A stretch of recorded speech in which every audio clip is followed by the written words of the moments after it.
recherchez une école de référence pour une double formation universitaire et professionnelle de qualité? Voici l'opportunité à ne pas rater. L'École supérieure d'administration, d'économie, de journalisme et des métiers de l'audiovisuel ESAE vous offre des programmes d'enseignement en licence et en master orientés vers l'emploi qui font d'elle une référence à travers les filières de l'administration générale et territoriale, l'administration du travail et de la sécurité sociale, droit, diplomatie et relations internationales, administration hospitalière, universitaire et intendance, journalisme et métiers de l'audiovisuel et toutes les filières des sciences de gestion. Une seule adresse, www.esae.bj.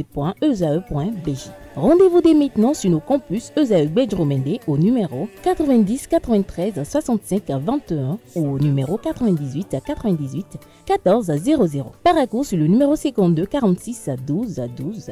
Aboumé-Calavi au numéro 52 88 44 44. Akpata au numéro 52 88 33 33.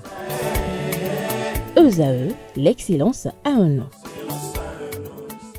La pensée du jour, c'est avec vous, Abdelkader Achirou. Bonjour à nouveau. Bonjour à nouveau, Nasrine Nike Fatoumbi. Très belle tenue. J'ai oublié ce matin lors de la présentation de la une de vous complimenter. Ah merci, c'est gentil. C'est Colon Style. Voilà. Ah, félicitations à eux donc. Alors, que nous réserve la pensée de ce 30 janvier? Ce 30 janvier 2025, on va entretenir nos amis internautes sur l'ingratitude.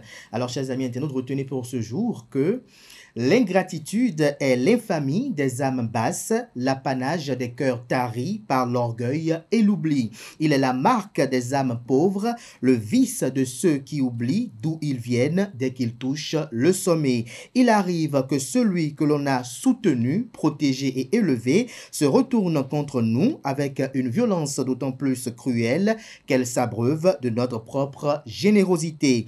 À l'ingrat, vous lui offrez une main secourable, il en fait une arme. Vous le guidez dans l'ombre des ténèbres, il voudra vous effacer une fois à la lumière. Chers amis internautes, il n'est pire trahison qui tétanise et abat que celle qui naît de la main que l'on a tendue. Pire affront que celui qui germe dans l'ombre de notre propre bienfait. Mais rassurez-vous, l'ingrat peut trahir, mordre, détruire, mais jamais il ne peut effacer la noblesse de celui qui a donné. Car s'il renie hier, c'est son propre honneur qu'il piétine et ce n'est pas vous qu'il condamne, mais plutôt lui-même. On peut saccager le temple du bienfaiteur, on n'efface jamais l'éclat de sa grandeur. Voilà, qui est clair, amis internautes. Merci Abdelkader Achirou. Un petit commentaire pour nos amis internautes.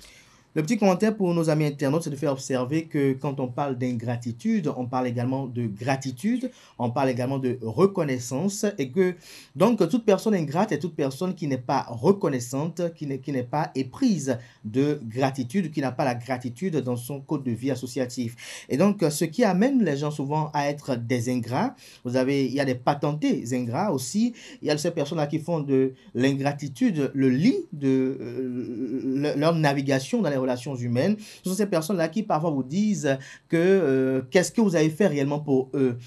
Ces personnes, qu'est-ce que vous avez réellement fait pour elles? Qu'est-ce que vous avez véritablement fait? Vous n'avez rien fait de si extraordinaire, sans occulter le fait que dans cette vie-là, s'il n'y avait pas tel, on s'interroge pas de savoir quelle aurait été la nature de la situation qu'on a traversée à telle ou telle époque. Si on n'avait pas connu telle personne, comment aurait été telle chose? On ne va même pas se questionner de savoir est-ce que tel ou tel autre n'a même pas, nous sommes en Afrique, une connotation spirituelle sur peut-être notre éclosion, sur peut-être notre émancipation. Et donc, on est là parfois et dès qu'on change de registre, dès qu'on change de statut social ou même de stature, on se retrouve à peut-être jeter de l'opprobre sur peut-être des amis d'hier, sur peut-être des gens qui étaient des partenaires d'hier, sur peut-être des gens avec qui on a partagé les casse en cours.